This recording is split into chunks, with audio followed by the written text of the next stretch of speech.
What is something that's perfectly legal but raises a ton of red flags? Driving from Maryland to Colorado and back within 3 days, the Illinois state trooper who pulled me over at 1 AM seemed rather disappointed that my husband and I weren't trafficking drugs. I once drove from Las Vegas to Knoxville and back in 2 days to retrieve a lost cat. Didn't get pulled over, but the fuel pump crapped out around Flagstaff on the return trip, and the dang cat ran away like a week after we got home. I'm an amateur hobbyist that loves building crafts, so the hardware store is a place I love going to when I need inspiration for some projects. Unfortunately, when I buy supplies for several hobbies at once, it can look very suspicious. Recently I bought small pipes, nails, propane refill, and electrical tape. I didn't realize it as suspicious until my friend who works there stopped to say hello and jokingly said, "What project are you building today? A bomb?" I looked down in my cart and realized, crap, it does look a little suspicious. I just wanted to build a marshmallow gun I saw on YouTube, not be on a government watch list, lol. You're right, it is suspicious. Better add some fertilizer to make it look like I'm gardening.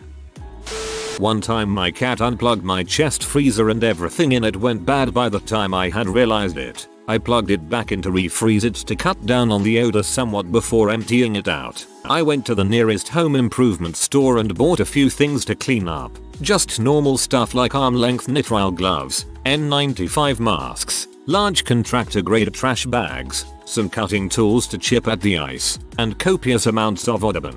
It was gardening season and I needed a new shovel, so I added it to the pile to save myself another trip.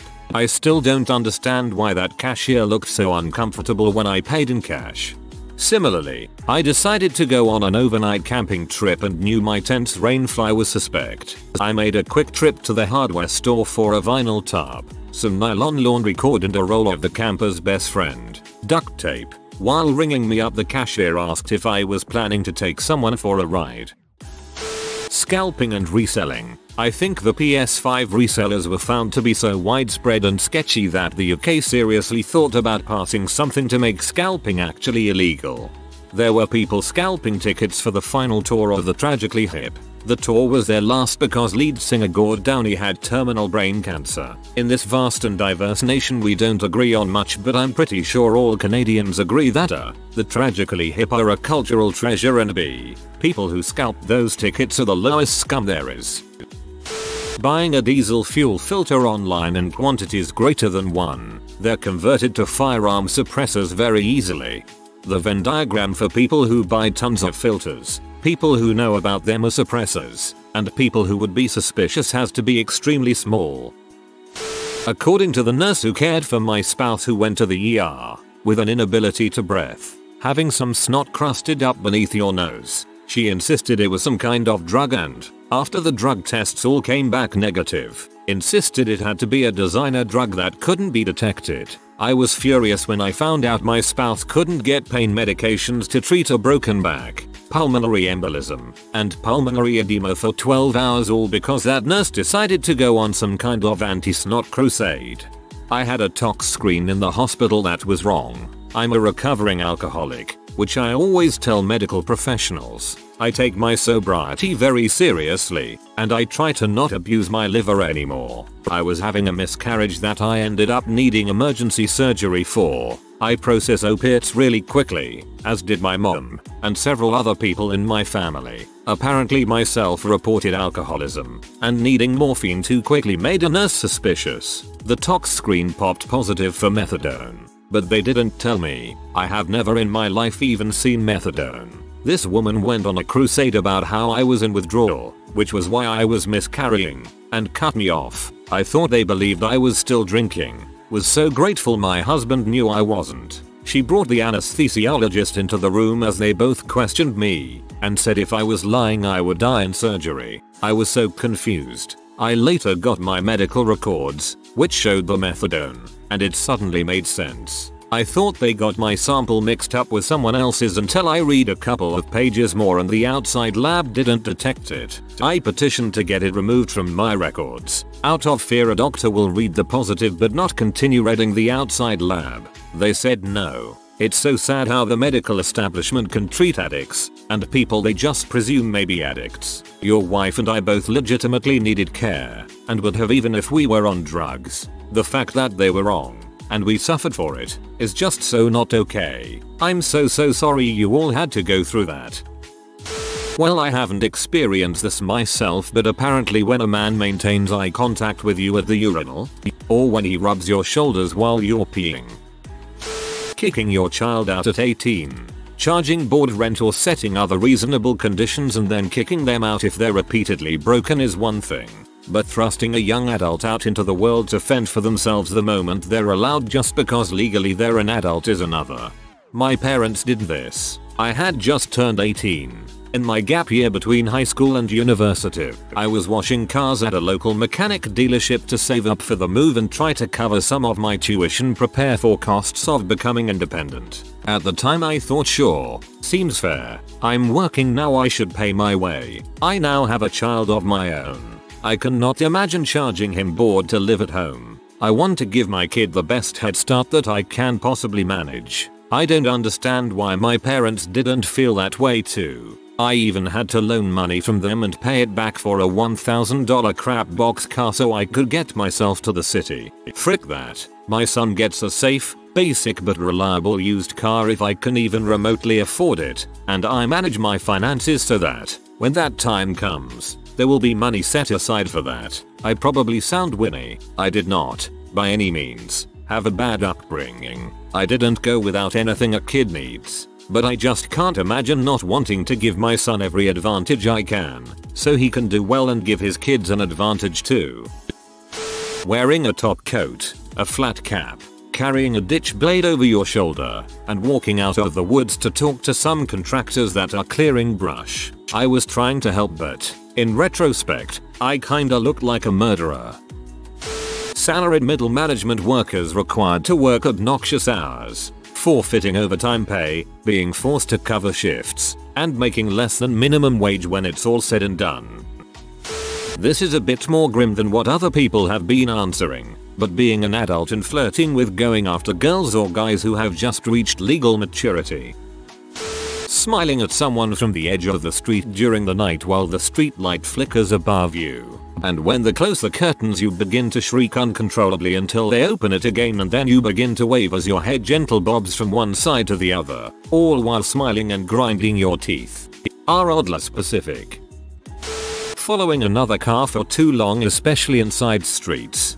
I always get paranoid when I make a stupid mistake while driving or do something that could perceived like challenging someone that they're gonna follow me and start a fight. Like I accidentally cut someone off yesterday and the dude followed me the rest of the way to my destination on the final turn, and I was like, this is it. I'm gonna end up on our idiotsinkers. I felt so relieved when he finally stopped following. My parents taught me that if someone follows you with his/her car, to never go home but instead to make random nonsensical turns and drive in loops. If they continue to follow, to call for help. This actually happened to me once when I was 16. I made several random turns like they had taught me. The person indeed continued to follow me. I'd been close to my home when I noticed them, so I left my neighborhood and stayed a good distance away. This person was right on my butt, following me left and right. After a few minutes of this I called my parents explaining the situation, and within 5 minutes, I see my parents' other car trailing closely behind the guy and copying his every move, essentially sandwiching him between my car and their car. Once the driver realized he was caught, he fricked off onto a nearby freeway and sped away, but it was too late. They'd gotten his license plate and called the police already. He was caught right away. He lived nearby and had just gotten home. And my parents called and said it was safe to go home, but that they were going to follow up with the police to see what happened and possibly press charges against this mystery person. It turned out it was a teenage boy. His excuse was, I thought I knew the girl in the car and I wanted to scare her. I did not know the person, nor had I ever seen his car. No charges were pressed. Apparently the boy was very apologetic, and the cops and my parents believed he thought he knew me, but his parents took away his car privileges and grounded him for the rest of the summer, then apologized to my parents profusely for his behavior. I'm still glad that it was just a kid attempting a prank, and not something worse. because I admit I was scared shitless. Based on next door posts from my neighbors, apparently wearing a hoodie should be on this list. I'm on a local Facebook group that's essentially next door, and this week has been a tirade of people complaining about a single incident that it snowed and a couple teens were doing donuts in a completely empty parking lot for an hour. I was blocked after suggesting it wasn't that big of a deal. I want all of you to be my neighbors. I advise if any of you have an opportunity to, you really should take time during a snowstorm to find an empty lot that's paved and icy and do just this. Make sure there is more than enough room. The bigger the better. Make sure it's empty, and specifically a no traffic area. I understand this isn't a possibility for everybody, but it's really important to do this in a safe environment and not put others at risk. Start slow, do slow turns and punch the gas, just to see how your tires react on ice. Crank a sharp turn and just hold the accelerator.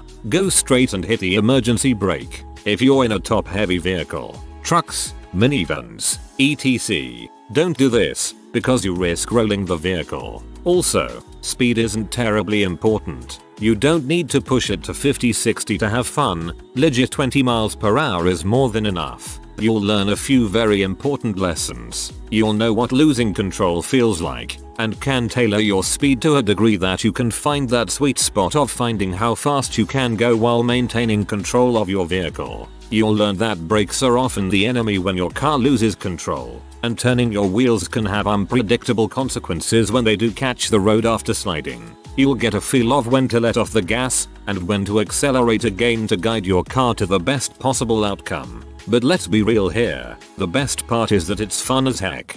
Go pee off some old people, and have some wholesome fun in a snowstorm. Buying lots of anything is always suspicious. Anytime my dad took me and my brother to Costco as kids without my mom, he'd make the same joke.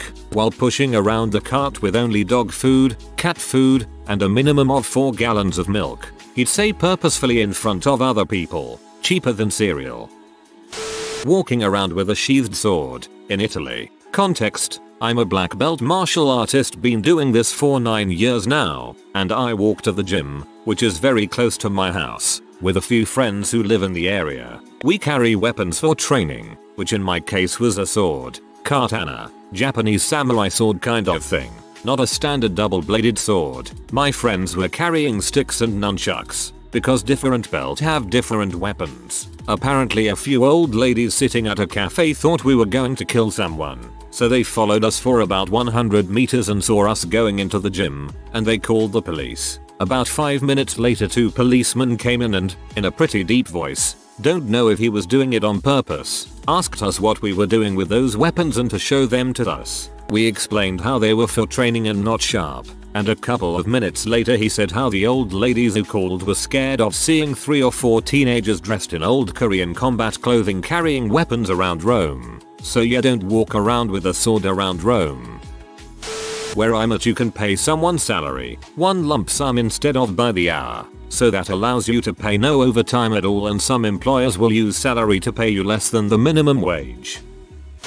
Buying dollar coins. The US Treasury sold dollar coins for $1, or maybe it was quarters for a quarter. The point is they sold cash at cash value, which allowed people to accumulate frequent flyer miles points through buying cash with their credit cards at cash value. People also apparently laundered money the same way, because practically everyone who bought over a certain amount got a call or visit from the feds. It was legal, but they wanted to ask a bunch of questions to make sure.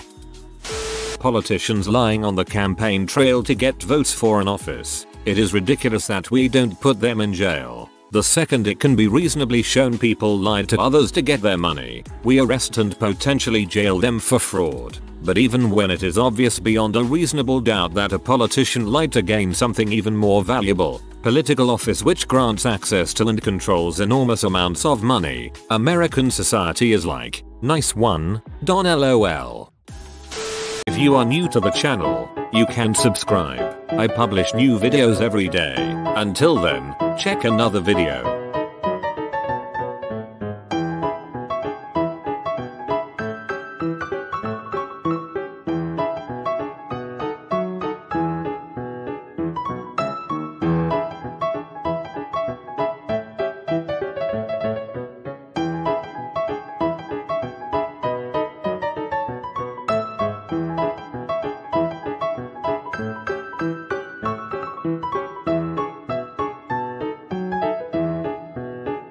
Bye for now.